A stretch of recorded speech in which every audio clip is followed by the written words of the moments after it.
Yeah, Houston, this is Aquarius. Go ahead. Apollo 13 wasn't just a disaster movie. It was triumph wrapped in terror, a film that turned humanity's greatest space failure into cinema's most inspiring victory. But behind the zero-gravity heroics and NASA wizardry, nothing was certain. Is really an actor's movie, like The Paper. You see all these... These are 15 weird facts about Apollo 13. 1. It was filmed in actual zero gravity. Most space movies fake weightlessness with wires and clever camera angles. Window 1 right now. It's definitely, Apollo 13 used a real NASA training aircraft that created genuine zero gravity through parabolic flight patterns. The Vomit Comet would climb to 36,000 feet, then dive in a precise arc that eliminated gravitational forces for 25 seconds at a time. Howard and his crew filmed inside this plummeting aircraft over 600 times, capturing authentic, floating performances that no special effect could replicate. The actors had to deliver perfect dialogue and hit precise marks while floating freely in a cramped aircraft cabin. Many crew members became violently airsick, but the footage was spectacular. Objects genuinely floated, hair moved naturally, and the actors' movements had the awkward grace of real weightlessness. 2. NASA consultants outnumbered the actors. Howard hired more NASA personnel as consultants than he had principal actors. Real flight controllers, engineers, astronauts, and mission specialists worked on every aspect of the production. The actual Apollo 13 commander, Jim Lovell, was on set daily, advising on technical details and authentic astronaut behavior. It's reading a quadruple failure. That can't happen. Former flight director Kranz helped choreograph the mission control sequences, ensuring that every console, procedure, and emergency response reflected real NASA protocols. The consultants were so numerous that they had their own trailer and daily briefings separate from the regular cast and crew. They corrected script dialogue, adjusted technical procedures, and even redesigned spacecraft interiors when movie sets didn't match historical accuracy. 3. The spacecraft interiors were exact replicas. The production didn't just build movie sets, they constructed precise duplicates of Apollo spacecraft interiors using NASA blueprints and surviving hardware. Every switch, dial, and control panel was functional and accurately placed. The command module set was so authentic that real astronauts who visited couldn't distinguish it from actual spacecraft trainers. Roger that. Swigert can't dock this thing. We don't have a mission. The lunar module set replicated the cramped, awkward conditions that real astronauts endured, forcing actors to genuinely struggle with the physical limitations of 1970s space technology. Instrument panels were wired to display correct readings, and many controls actually functioned as intended. The attention to detail extended to worn areas on surfaces, scratches from use, and even the specific types of Velcro and fabric used in real spacecraft. 4. Tom Hanks lost 30 pounds for realism. Hanks understood that real astronauts lost significant weight during extended space missions due to stress, limited nutrition, and the physical demands of crisis management. He deliberately shed 30 pounds during filming to authentically portray Jim Lovell's physical deterioration throughout the mission. The weight loss was carefully managed with nutritionists and medical supervision, but it required genuine sacrifice and discipline from Hanks. No, I don't want the whole damn Bible. Just give me a couple chapters. We gotta get something up to these. His gaunt appearance in later scenes wasn't makeup or special effects. It was actual physical transformation that reflected the toll space emergencies take on human bodies. Other cast members also modified their diets and exercise routines to show realistic stress responses. The physical changes were subtle, but crucial for maintaining the film's documentary-like authenticity. Hanks studied Lovell's mannerisms, speech patterns, and leadership style. But the weight loss added a visual element that no amount of acting technique could replicate.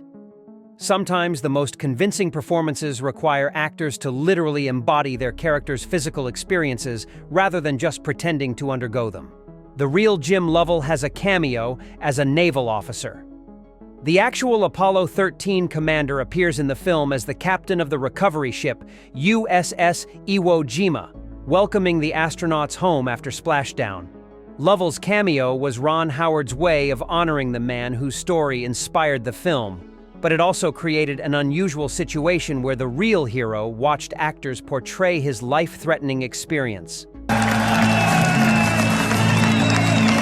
Lovell was actively involved in coaching Tom Hanks on technical details and authentic astronaut behavior, making their relationship more collaborative than typical actor-consultant arrangements. During filming, Lovell would sometimes become emotional watching recreations of moments he had actually lived through, particularly scenes depicting his family's fear and uncertainty during the crisis. His presence on set added gravity to dramatic moments because everyone knew they were recreating events that had genuinely threatened human lives. 6. Kathleen Quinlan studied Marilyn Lovell's home movies. Quinlan, who played Jim Lovell's wife, spent months studying private family footage that Marilyn Lovell had shot during the actual mission. These home movies showed Lovell's genuine reactions to television coverage, her interactions with NASA personnel, and her private moments of fear and uncertainty. Quinlan observed Lovell's mannerisms, speech patterns, and emotional responses to develop an authentic portrayal rather than generic Hollywood wife stereotypes. The real Marilyn Lovell became heavily involved in the production, sharing personal details about her experience that weren't part of public records or news coverage. She revealed the specific ways NASA handled family communications, the protocol for potential bad news, and the informal support network among astronauts' wives. Quinlan's performance benefited from these intimate insights, allowing her to portray genuine human responses rather than manufactured drama. 7. Mission Control was rebuilt, switch by switch. The Mission Control set wasn't just inspired by NASA's facilities. It was an exact replica constructed using original blueprints, vintage equipment, and consultation with personnel who had worked in the actual room during Apollo missions. Each console contained functional displays, authentic period computers, and working communication systems. We're not gonna have power much longer. The ship's bleeding to death. The massive wall displays were recreated using the same technology and layout that existed during the 1977 mission. Vintage IBM computers were sourced and restored to provide period-accurate background activity. Even the coffee cups, ashtrays, and personal items scattered around workstations reflected authentic mission control culture from that era. The set was so accurate that former NASA employees who visited experienced emotional reactions, feeling transported back to one of the most stressful periods of their careers. The reconstruction required months of research, custom fabrication, and technical expertise that went far beyond normal movie production requirements. 8. The explosion was based on classified NASA footage. The oxygen tank explosion that crippled Apollo 13 was recreated using classified NASA footage that had never been publicly released. The space agency provided film documentation of similar explosions during ground testing, showing exactly how spacecraft systems fail under catastrophic pressure loss. This reference material allowed the visual effects team to create an explosion that looked authentic rather than conventionally cinematic. One at a time, people. One at a time. One at a time. Ecom, is this an instrumentation problem? The real explosion was less visually dramatic but more mechanically devastating than typical Hollywood pyrotechnics. Instead of flames and debris, it involved rapid decompression, electrical failures, and systems cascading into failure modes that created subtle but deadly problems. The film's explosion reflects this reality. It's not spectacular, but it's terrifying in its implications for crew survival. NASA's willingness to share classified technical footage demonstrated their commitment to historical accuracy and their respect for the filmmaker's serious approach to the subject matter. 9. Kevin Bacon developed claustrophobia. During filming, Bacon, who played Command Module pilot Jack Swigert, had never experienced claustrophobia before working in the cramped spacecraft sets. The combination of tight spaces, complex technical equipment, and hours of filming in confined areas began to affect him psychologically. Keep an eye on that telemetry. Roger that. Swigert can't dock this thing. We don't have a mission. The authentic spacecraft interiors were deliberately uncomfortable. Real Apollo capsules prioritized function over crew comfort, leaving astronauts with minimal personal space and awkward working positions. Bacon found himself genuinely struggling with the physical and mental challenges that real astronauts faced during extended missions. His growing discomfort actually improved his performance, as his visible stress reflected the authentic psychological pressure that space travelers experience. The claustrophobia became so severe that Bacon had to take breaks between takes to decompress in open areas. This unintended method acting added authenticity to scenes depicting the crew's deteriorating mental state as their situation became more desperate. 10. Gary Sinise trained with real flight controllers. Sinise, who played flight director Ken Mattingly, spent weeks working alongside actual NASA flight controllers to understand the technical and leadership demands of mission control operations. He learned to operate period-accurate computer systems, communication protocols, and emergency procedures that flight directors use during Apollo missions. Real flight controllers taught him the specific language, decision-making processes, and stress management techniques required to coordinate complex space operations. Sinise discovered that flight directors needed to process enormous amounts of technical information while maintaining calm authority under extreme pressure. He studied recordings of actual mission control communications from Apollo 13 and other missions to understand the rhythm and terminology of authentic space operations. The training was so comprehensive that Sinise could actually operate some mission control systems and understood the technical implications of decisions his character made during the crisis. 11. The square peg in a round hole scene. Used real parts. The famous sequence where engineers solved the carbon dioxide filter problem wasn't scripted fiction. It recreated an actual NASA engineering session using the same materials and constraints faced by real mission personnel. The production team obtained authentic spacecraft components, including the exact filters, tubing, and improvised materials that NASA engineers had available during the crisis. The actors worked through the same problem-solving process that had occurred at Johnson Space Center, using identical parts and facing the same time pressure.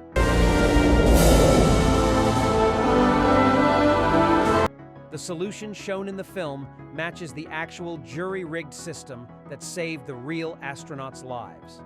NASA provided documentation of the engineering session, including notes, sketches, and photographs of the improvised filter system. 12. Ed Harris.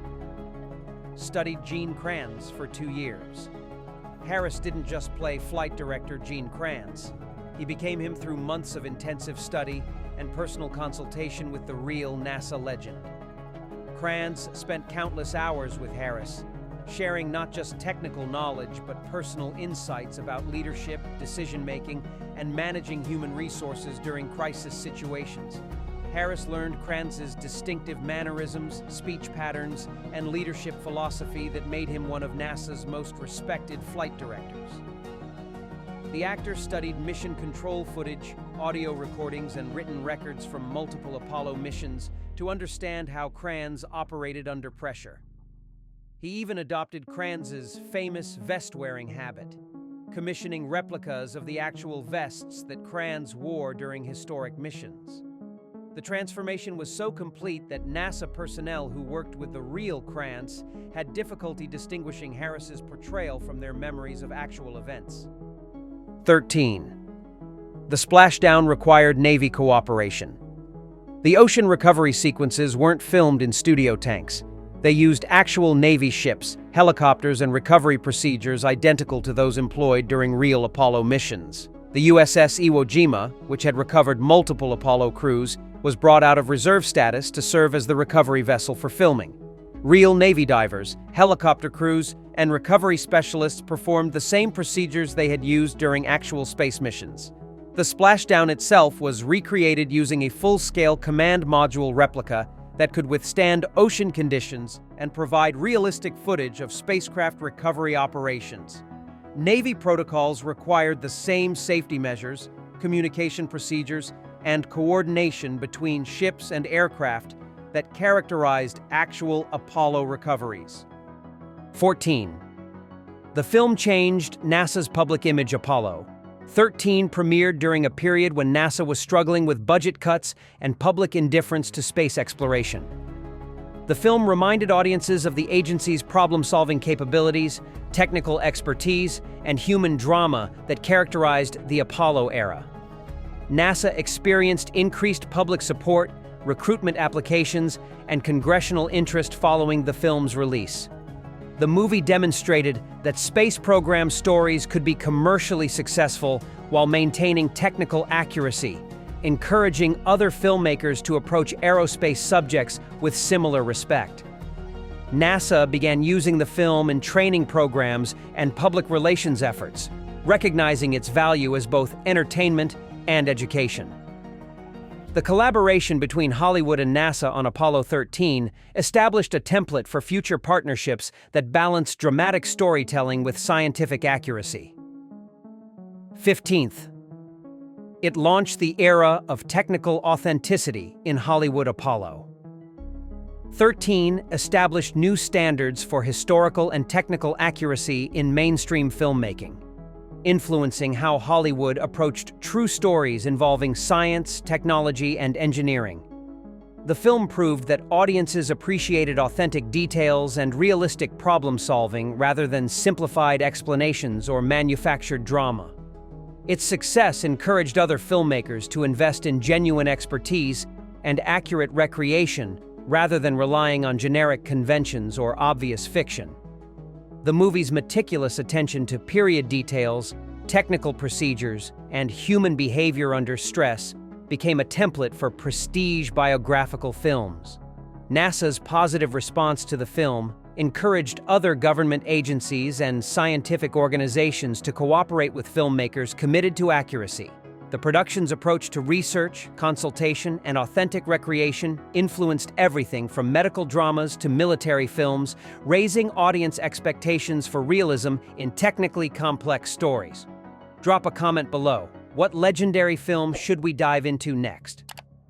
Because in a universe full of stories, some missions refuse to stay earthbound.